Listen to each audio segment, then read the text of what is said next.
Kasi po dito nakatutok ang gawain ng Blue Alliance sa pagkalinga at pangangalaga ng mga marine protected area.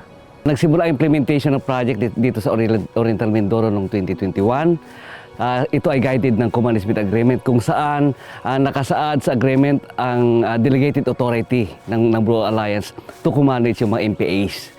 Blue Alliance has 4 pillars that we're working on. Community development, science and conservation, enforcement and compliance, and also sustainable revenues. Nung una pa lang na wala pa yung Blue Alliance, wala kaming bangka. Sila yung tumutulong para mas lalong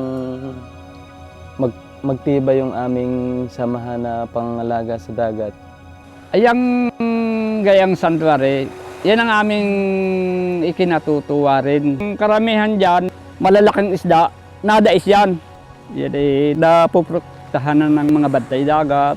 With good, healthy reefs around the core zones, you can expect a recovery in like 5 years' time. I believe that we are getting there.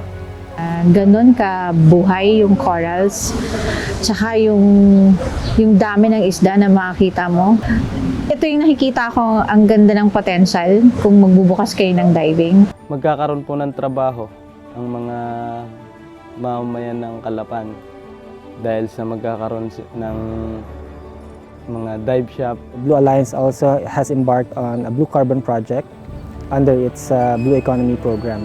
Together with UBA Sustainability Institute, for the aquaculture project, we are in the second cycle of our crab grow out initiative together with local farmers. Bukod dun sa knowledge kung paano mo, ibig ko sabihin pag-aalaga ng alimango, nandun sila din po ang sumusuporta for financial.